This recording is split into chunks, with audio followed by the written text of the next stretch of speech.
This is Rob, one of the boldest, loudest, and most unapologetic names to come out of the online money space. The number one piece of business advice I have for you: hire the most autistic person you know. He made his first million in his early 20s, sold his Amazon brand for $30 million at 26. And unlike most of the guys flooding your feed right now, Rob's already lived through the part after the high. You've seen the rise.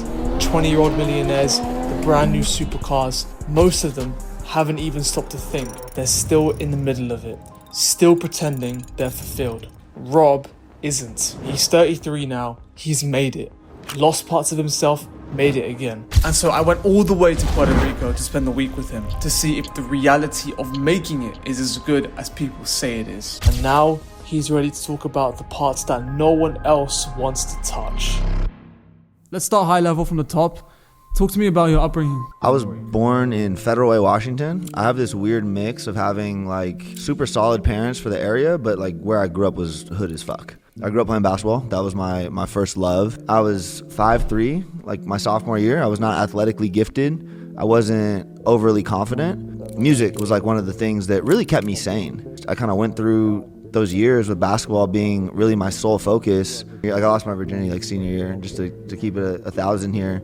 Basketball was my life. I graduated high school. I was super tired of it. I took a year off, intense party phase, decided I loved the game still, locked the in and make that team that just won the D2 national championship. Graduate college, move on to the next phase of life. I sold marijuana all through college. Like, even before that I got here, you were selling sneakers at that time. You also had a gun pulled on you. Yeah, I had a gun pulled on me when I was young. Did you have more of a confrontational side when you were younger? I mean, you also got, if I'm correct, you got expelled from one of your schools when you were younger as well. My parents tried to send me to private Christian school in 7th grade. I told you music's a huge gift of mine. You're rapping, right? I remember every lyric. Yeah. And at the time, it's Eminem, right? Yeah, Eminem. One girl didn't like the part about Stan where the girl got put in the back of a car and Eminem drove off a bridge. And I guess compared to the current generation who is growing up in the internet and seeing so much success early on, when was your first taste of the business world? I mean, I was always interested young. My dad and I don't have the best relationship, but he is a self-made guy, no college education. I learned how to work hard for my dad. Outworks everybody. He took pride in having employees. Did your first brand take off? Was Genius your first brand, or was there a brand before? So that whole story, I started first as a consultant.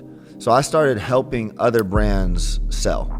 And basically I'd seen Amazon was this huge thing. You could sell literally anything on there. My dumbass uncle was printing cash, like helping consumer electronic brands. I loved supplements, I loved working out. That's where the whole like living for a living thing started. I was like, why wouldn't you pick what you want to do? And so I called all these supplement brands. They're all old school, 80s bodybuilders. I'm like, my name's Robert Oliver. I'm this Amazon expert. I can help you get listed on this platform. Most said no, a couple said yes. The ones that said yes, we start printing. And I don't know what printing means. I just know I'm getting like 5% of sales. So I'm getting these commission checks and all of a sudden it's like real money. I guess that was my first 10K in a month and then it was like 20K. How old were you when that was happening? That was right after college. So I was maybe 23. It happened fast, but then what happened is I realized these guys, like, they weren't appreciating the opportunity. They weren't moving fast enough. I was like, guys, this channel has grown like 100%. And so at a certain point, it's like, well, I'm gonna do it better myself. The first brand I had, it was actually called Modern Man. I had a partner. We ran it up to several $1 million the first year. Okay, so first actual brand of yours just off took the off. bat. When you stack the deck in your favor,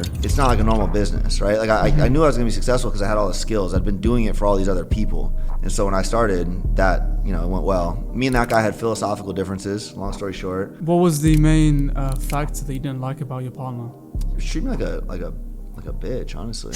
Like at the center of all of it, he was like old school bodybuilder guy, like 40 some years old. Okay, was mentor at first. Also an age gap as well. For sure. Like we reached like a good resolution. I bought that entire business back, but that also prompted me to start Genius. I bought it back from him entirely. This gets glossed over in my story because Genius doing 30 plus million and this was doing like, I think when I sold the whole thing, like maybe 6 million. Still great. Yeah. Still a great like if I had told that story alone, people would be like, wow, successful entrepreneur. Yeah. And it was super profitable. It was like a little sneaky cash cow. Like it would make like $2 million a year. And then now we had the uprising of Genius. What was the beginning of that? I was like, I want to do something that I would take.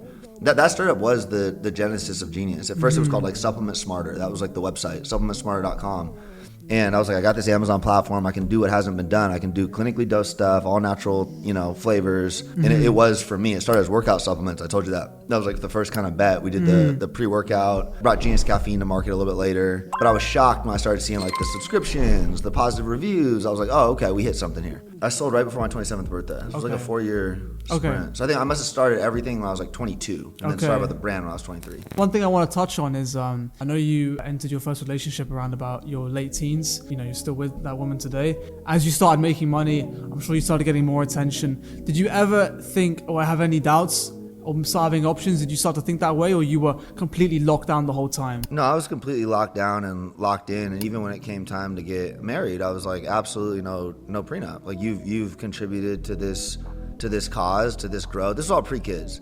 Kids changes the dynamic a lot, which if you want to talk about, we can. If not, but like through the Genius years, I'd looked around and I'd seen friends like totally derailed, chasing really toxic girls or shitty relationships. And my wife at the center of it is just mad solid. At one point, she was on pace to be like a literal neurosurgeon. By the time Genius had started to take off, she had scaled it back. She's like, okay, I'm going to be a physician's assistant in neuroscience.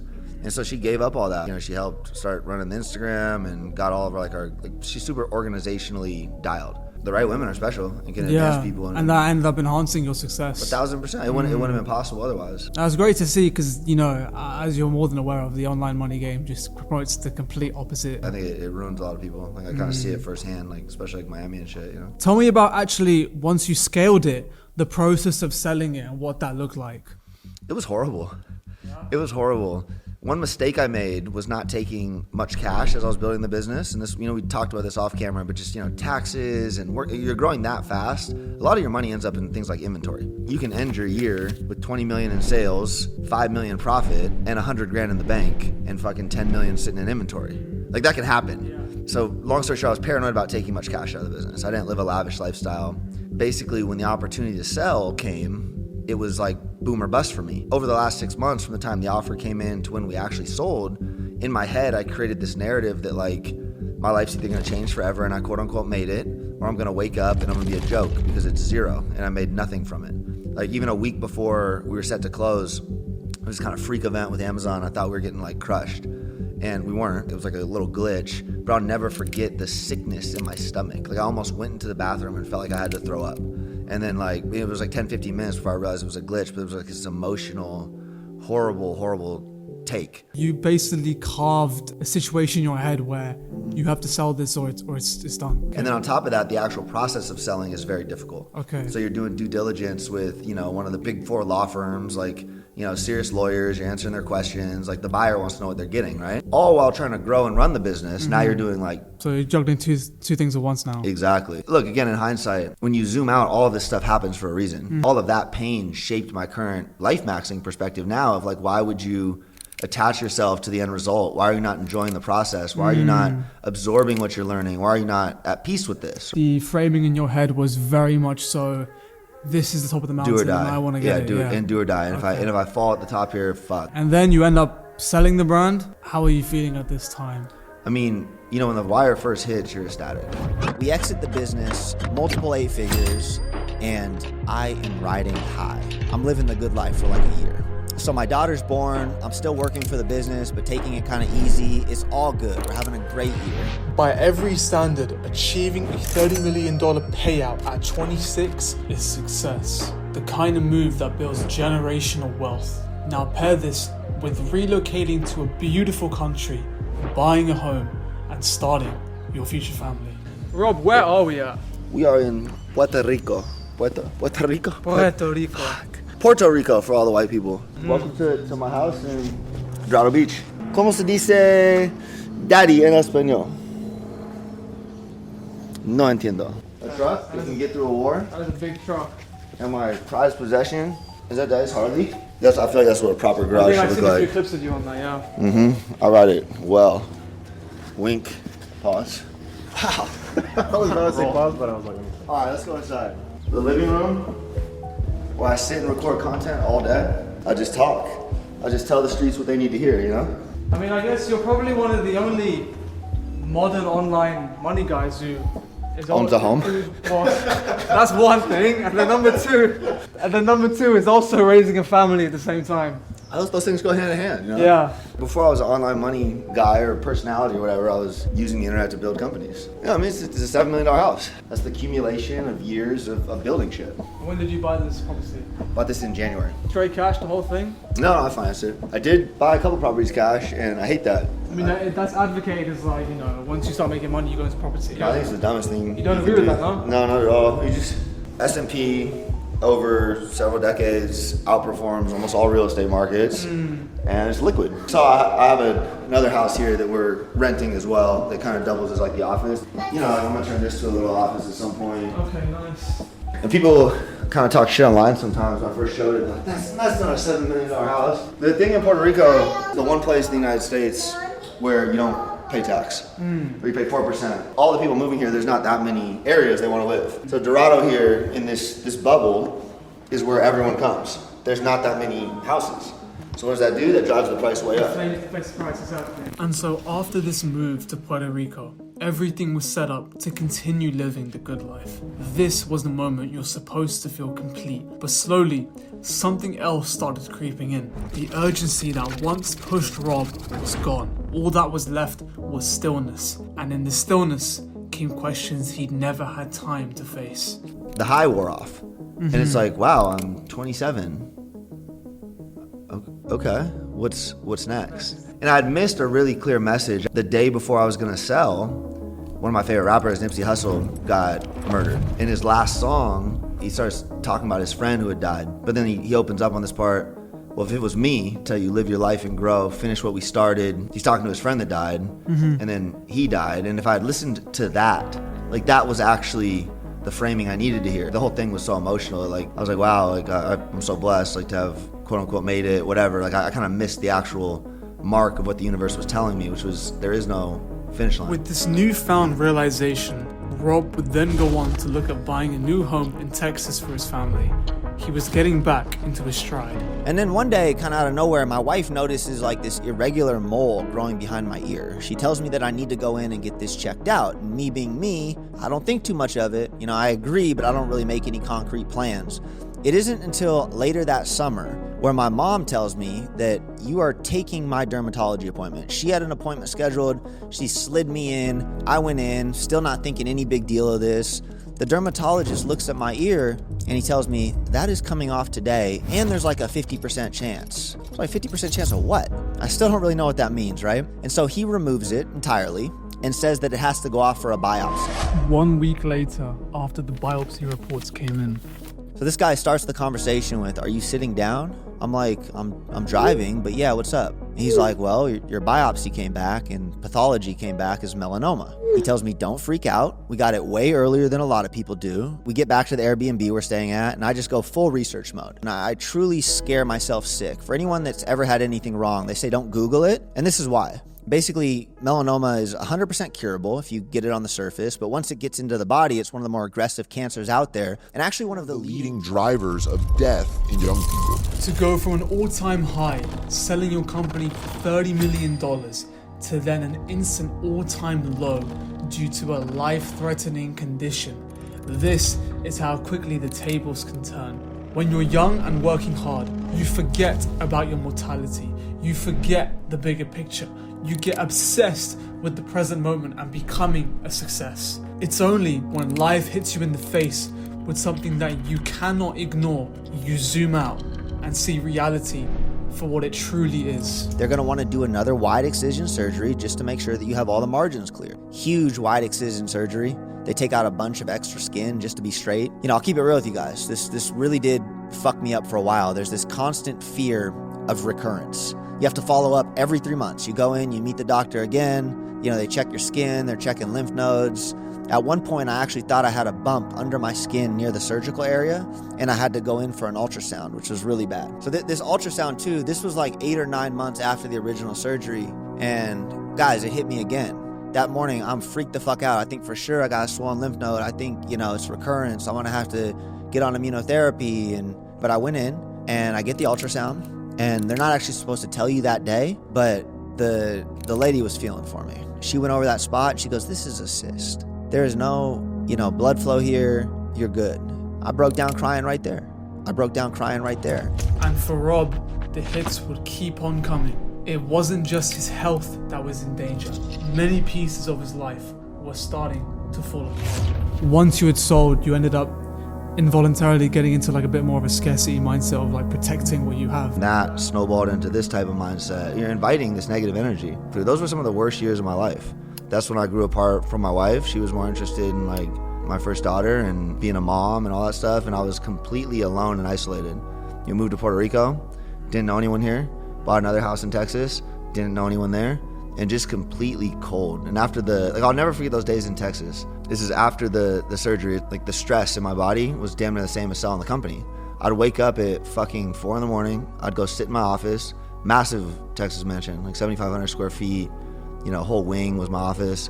I'd go sit in there. I remember being cold, and I'd turn the fireplace on, and I would just sit there and try to feel something. And this was like this ultimate feeling of alone. Because my life was boring, no friends, like I didn't. Well, what happened to your like cool. social circle? I didn't have really any then. Did you? What about when you were building the brand? Did you have like? Yeah, I brought on like a lot of my people and like teammates. When we sold the business, me and my best friend never talked again. There was a dispute over what was fair. In terms of like who gets what? Mm-hmm. Fuck. And then like one of the other guys ended up being a snake. I didn't have friends, like legit no male friends. I mean, they do say not to mix that kind of stuff. And I don't know if I believe that either. You don't believe that? In general, you find out about people through fire. There's that Joker quote I love where he's telling Harvey Dent, in a lot of ways, I know your closest people closer than you because people show who they are right before they die. He's like, do you want to know which ones were cowards? Yeah, I guess in a way that actually acts as a filter. It does. But then there was no one left after the filter. From here, tell me about how we started to move towards the brand of Rob the Bank. What invited you to now want to make this all public? During the melanoma time, there was 2 hobbies that made me feel not like my life was ending. Boxing, going to this place called Stretch Labs. It was like a physical therapy type chain. And when I'd box, I actually fucked up a nerve in my neck that like shot up through here. And so it was actually a bad cycle where I would think the nerve a lot of times was like a lymph node. Like, oh shit. So because I was like constantly like always doing this.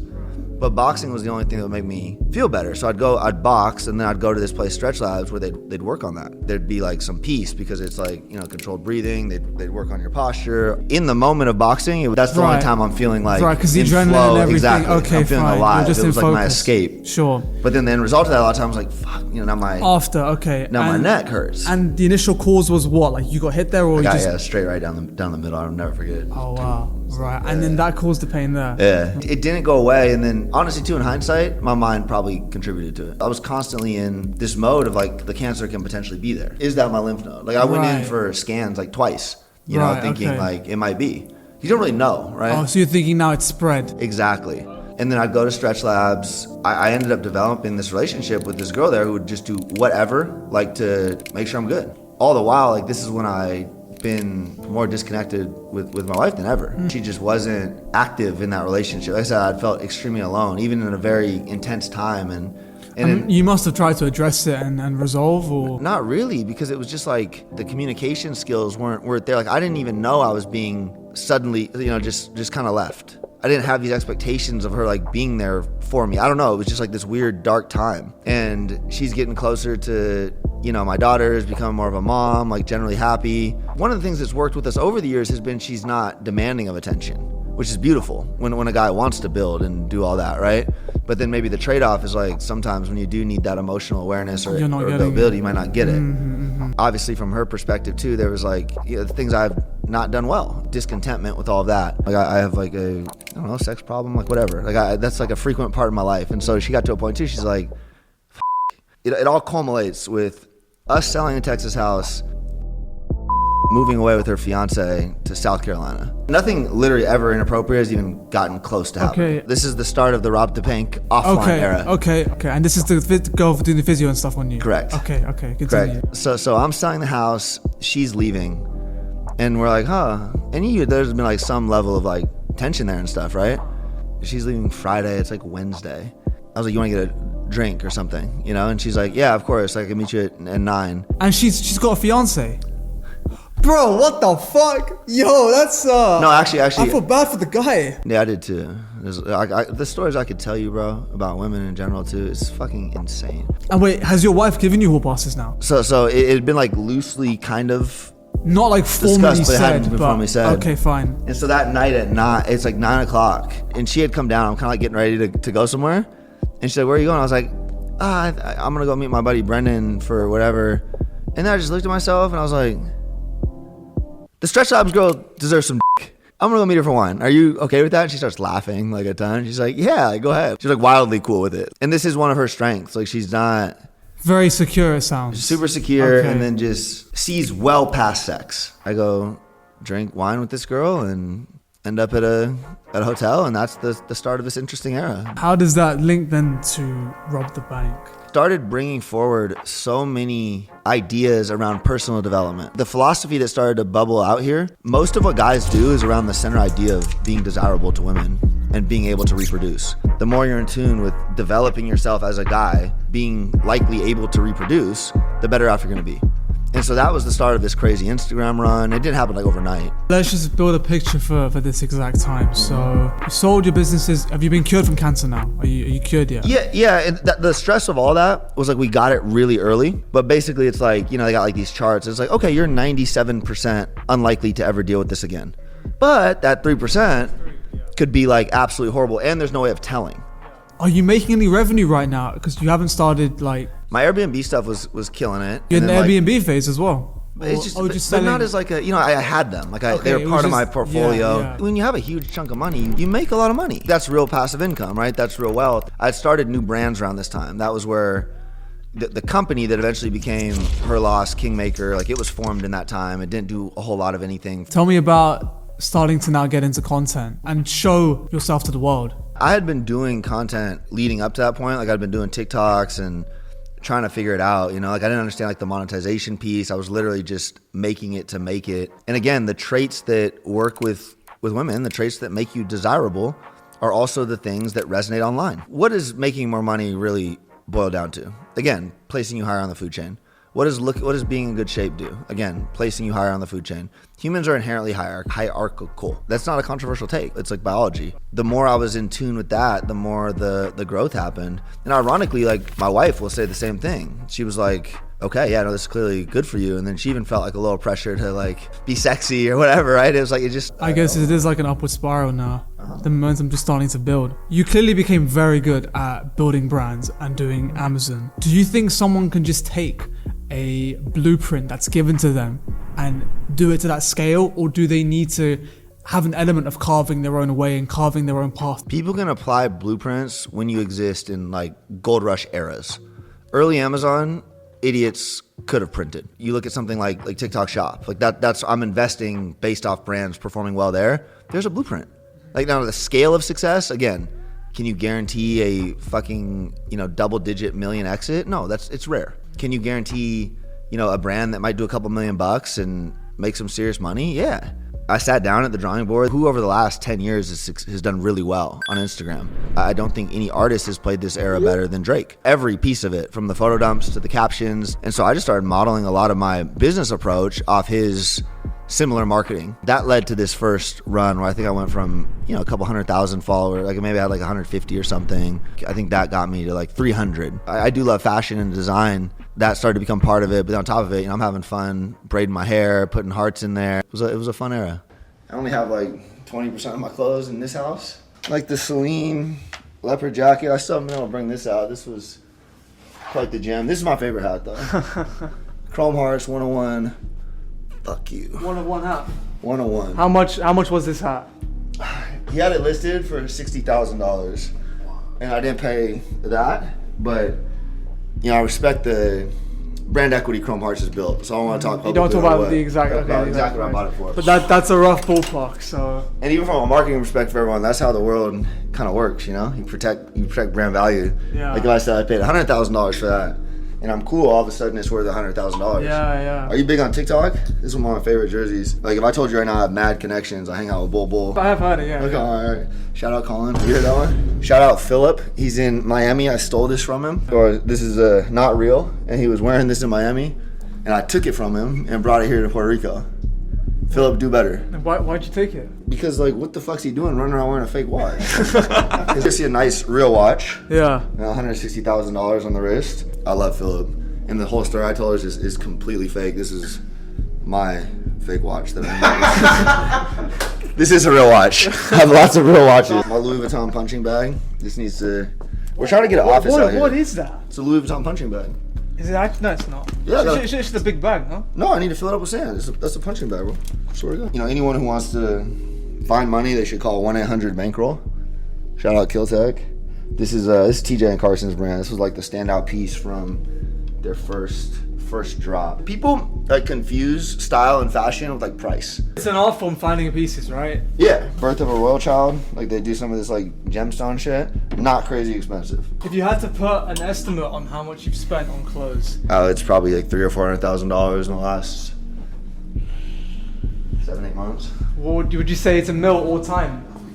Probably. Yeah? 7 figures? Yeah. You count like watches and stuff? If you count watches and stuff for sure, like well over that. Yeah, okay, let's just do clothes, then we'll do clothes, watches, jewelry, shoes, everything. I'd have to sit there and add it up, but it's probably close to $1 million. Yeah. That stuff comes around, full circle. It's like if it's a thing you're drawn to, and the way the world works is mimetic theory. Are you familiar? I am. That's awesome. Influence the influences. Yeah, it's like people don't know what they want, so they want what others want. Yeah. And so if you can influence that in any capacity, if you can have influence, and like if you wear something and it becomes cool, it's that monetary value starts to become super fucking meaningful. Like a blessing from Kim Kardashian, God knows what she did to get to the top, but a blessing from her in any clothing brand is instant success. And so I think about it that way. I think about it as an investment in what I'm doing, and I enjoy it. And so is that part of your mission, getting to that point where you have that mimetic influence on Definitely. these other guys? Absolutely, that's the point of personal brand. But I was telling you the other day, like I want to have a positive impact.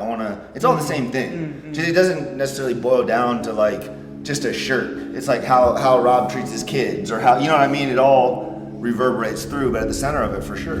This is where we started to see a dramatic shift in Rob. You can tell he's become more sure of who he is, and the new gold rush that he found after Amazon ended up being TikTok Shop. The way he discovered this though was not through himself, it was through the younger generation. Did you have like a complete ego death? Bro, I've had ego death time and time my entire life. But I can't tell you how many times I've been humbled.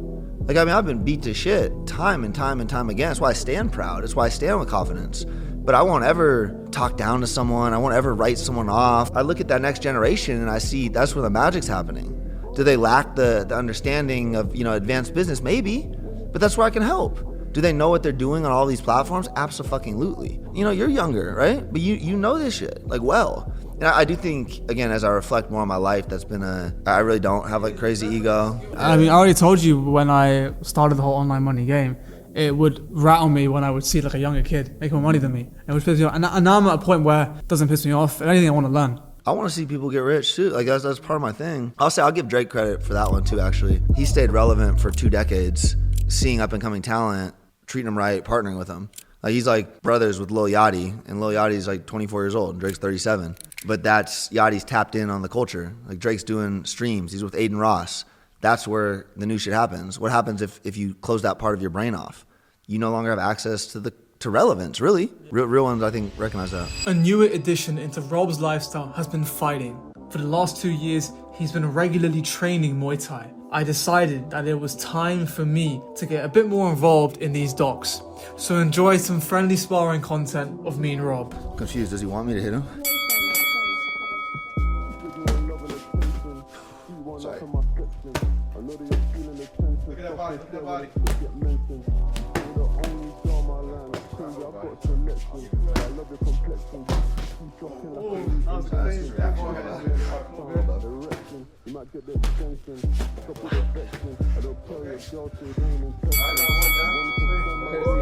No No high five. Come on, get over there. No high five. Fuck. This is personal. Yeah, that's crazy. Sorry about that jab. Nah. I'm glad I got this one. It's intense. Serious cardio, boys. 20%. 20% power. Now my daughter's watching. So I'm about to get knocked the fuck out. It's not part of the waiver. All right.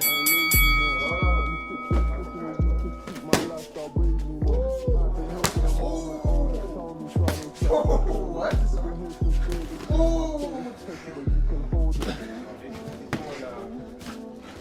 going down. MVP style. Come on, son. Here we go. Do something like that. Okay, end the round. Good content. It's about the process. About the process. It's about know what you like. It's about what works. Ain't that right, Mr. Rock the Bank? Whatever you say. Let's get it. Oh, you don't agree? Gotta get in there like Mike Tyson. Yeah,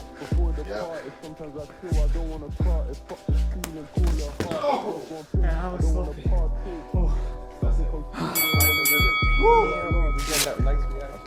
And that's good content, boys.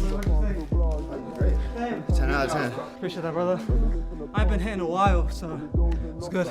It's always good to get humble. How do you guys think I did? You did great, bro. I'm not gonna lie, I didn't see you Like throwing anything? yeah, I kinda saw you like kinda ducking after he started throwing on you, but you kept throwing, so. In terms of your success up to this point, when you first sold your brand, I would imagine that your identity then became tied to, look, I'm 27, right? I've sold this brand for 30 mil. When did we start to see that detachment of your identity to just, I think you can describe it in your own words, what your idea was with the whole like de-identification of... Yeah. What happens with all young entrepreneurs, like everyone, you start to literally identify with the business. Mm-hmm. And so if you have a good day, you feel good about yourself. Yeah. If you have a bad day, you feel bad about yourself. Yeah. And I would say... It's too familiar for me. Right, It's way everyone, too familiar. right? Yeah. I mean, literally, I feel horrible for, it's even amplified on social media because the metrics are instant. And Genius, at least I'm looking at like a monthly P&L, like, yeah, we had a good month or bad month, I'm feeling good. But like, man, the metrics today, or you put out a YouTube video, you're like, fuck my life. I'm useless, right? If it bombs, or you're like, I am king of the world. I feel that, right? And I'd say it's really over the last 24 months, I've tried to detach from all of that because it's not you. It's not actually you. But I was this like gifted young business superstar, like this kid who found Amazon and just knew it like the back of his hand, like I had the magic. And so you lean into that and it makes you feel good. And then, times change, things change. And a lot of people just reinvent themselves through business one way or another. Because the point of making money is to live a good life. And I think we forget that so much. Then we identify with money.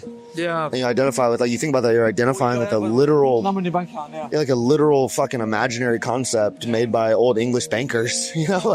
That's your identity. Like when they change interest rates, trillions of dollars exist out of thin air. So when I say the money's literally printed, you just have to go get it. It's yours for the taking if you just go and get it. Exactly. Because you think about it too, if you are your business, you're gonna sacrifice actual growth. I'm so grateful to zoom out and say like, wow, this is the person I'm becoming. And so then even when new stressors come, like I've had a rough 3 months, but it's like, okay, these are the things that are gonna continue to shape me. What are they teaching me? Like I'm not these things. How have you managed to handle, I guess, the spotlight and the criticism, whatever you get, all the bullshit you get with doing this? I do it for me and I do it for the people that believe it, like need a little nudge. For real, and everyone else doesn't matter. If you're here to grow, great, lock in. And I don't want thanks, I've said that too. Like, thank me by running it up yourself. What would you say has been, up to this point in your life, the hardest challenge? I don't view it as, I think there's varying difficulties and varying avenues, right? I've had hard business stuff, I've had hard family stuff, I've lost people, when I was young, friend go to jail, like it's all different stuff can weigh on you, but there's no absolute and it's all just part of this dance. And when was that pivotal moment, or I guess transition, where you completely took yourself away from that victim, I guess, because it is a bit of a victim mentality. I've tried to be that way my whole life. And I think a lot of people do, but I think what happens is it creeps up. That was around the time where it's like New World Order's out to get you. They're coming after you. They're coming after you. Yeah. And that is a form of victimhood. It is, because you're sitting bitching, not doing anything. Your life is dependent on you. Like, you own it. Is it fair? No. Own it. But that was one of the moments, is like I could sit here and bitch like everyone else on social media, or I can develop some mimetic influence. I can educate myself. I can slightly change the tide a little bit, and it's felt good to do that. How did your relationship with like your immediate family change as you got into like doing this? Yeah, it got horrible, and that's one of those things I didn't really appreciate or understand. Like, I have very strong Christian parents. My life continued to develop, and I continued to try to figure out what was right for me, and I had felt that, like, overbearing doctrine, like, burnt into me, you know, from, like, a young age, and it just got to the point where there'll be conflict or we can't talk. I'd get baited into the conflict and then labeled like a bad guy. And so I got to the point again where that's emotional growth, where I have the choice of stay there, feel bad, fight back, or remove myself from the situation. And my life's so complicated, I can't stay there and feel bad and listen to negative voices. They have impacts. I'm not going to give you an emotional reaction anymore. And so I had to have the maturity to remove myself from all family dynamics for an extended period of time. I had a strange upbringing from my parents' side. My current thing is like phenomenal people because they're really good people, but maybe not the best parents. My parents feared me being successful. They don't know that. Like my dad won't tell you that, but you look at everything he's done, it's been a projection of like, don't fly too high to the sun. I can't guard you and control you. That's not good for a young entrepreneur. That's not good for me at this phase of my life. That's very limiting, yeah. What do you wish people understood about you, but they just don't? I don't give a shit if people understand anything about me. The second you want people to understand you is the second you give up your peace. If you want peace, you have to be willing to sacrifice being understood. The ones that need to will figure it out, but I don't care to be understood. Everything will speak for itself and reveal itself in time. And now with the landscape of online entrepreneurship, what do you think is the most common feature of young entrepreneurs that they lack? Genuine self-belief is actually a thing. Most of these guys are falling for the trap of really faking it till they make it, trying to coast or get to a certain level while having it look all good. And I see it quick. I meet a lot of people. That's what I told you, like when we first sat down, I was, no, you're one of those guys. Like you actually want to be successful. You do believe in yourself. You're going to be curious.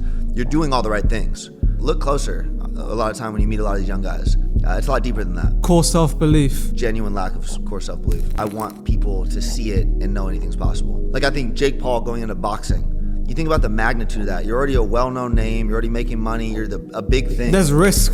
Extreme risk. Risk the entire career, really, of a great career. You could have coasted. He said, fuck it. I can do anything. Is there only risk if you view it as that though? Yeah, it is. I think we don't appreciate this actual idea of risk because if that didn't work out, right? Like if it didn't work out, the only career ender would be if Jake Paul didn't want to bounce back, regardless of how hard it was. Yeah. But yeah, no, 100%. Good take. If you had 30 days with someone, they want to do online money for real. What is that 30-day protocol to get their head straight to where they're actually going to enable themselves to take this opportunity and make something of it? You have to find obsession, and that's like filtering a lot of time. Like if I could actually bring someone to Puerto Rico and lock them in, lock them in for 30 days, might be a weird clip all of a sudden, but really remove distractions and just have like a steady dose of progress. You see it online. Where do I start? I don't know where to start. Like I see that question and it just actually blows my mind. Like, what do you mean? No, you're just mental masturbating on the internet. You start on anything if you remove everything else. You start asking questions, you start getting curious, you start developing competence. When you started YouTube, did you know what you were doing? Hell no. Have you developed competence since you've done it? Of course, you just got to put in the reps. Do you feel that like obsessive component about it? Like you live and breathe it? Yeah. And we all have that. And so I would do whatever I can to get the person to that natural obsessive tendency. And then from there, it becomes like a positive snowball, right? Mm-hmm. Then they can probably handle it from there. Leading on to that, what do you think is the link between art and business? That's a great question. There's a huge gap in those areas. Art's like the engine of a lot of this stuff. There's that Pharrell quote, I love it. It's art without business is victimization. And business without art or creativity is just stupid. What does that mean? Like think about it. Like any artist out there without means of making it anything, they're a fucking victim. Like, oh, a starving artist. Like I just do this or that. Sure, yeah. And then any business without that creative edge, which is art, it's just robotic. Or it literally doesn't make money. Everything needs that magic, which is the art. Everything I do is art. Every post, every component, there's an artistic component to it. It's what drives the world. Now there's this huge lack in the market of most artists don't understand business whatsoever. I can't tell you, bro, if I had more time on my hands, from music to design, how many talented creatives there are. They just don't know jack shit about the actual world. Like they're wildly creative, but they don't know how to be seen. They don't know how to monetize it, but they're talented. And that's the alpha. Think about Louis Vuitton, LMVH, the only billionaire who's not in tech. It's because he brought artists together and learned how to manage them and create this hive of fashion design. I mean, that could potentially, I wouldn't say lead into like the next wave of money, but it's like a continuous thing of bringing always that. there. It's everlasting. Once we finish this podcast for the doc and we turn the cameras off, would you be more Rob the Bank or Robert Oliver? I mean, bro, honestly, I don't think they're different. They're different people. And we've had similar conversations, just me and you riding around the golf cart, no? And I thrive on them and I enjoy them. And so that's important for me. Like a lot of people are like, oh, you're playing this character. And it's like, no, I'm playing a game, but it's not different from who I am. The character is part of the game, but it doesn't mean that. Yeah, it is me. I think we'll leave it there. Appreciate you, bro, for real. Thank you for coming out. Thank you for having me. It's been amazing.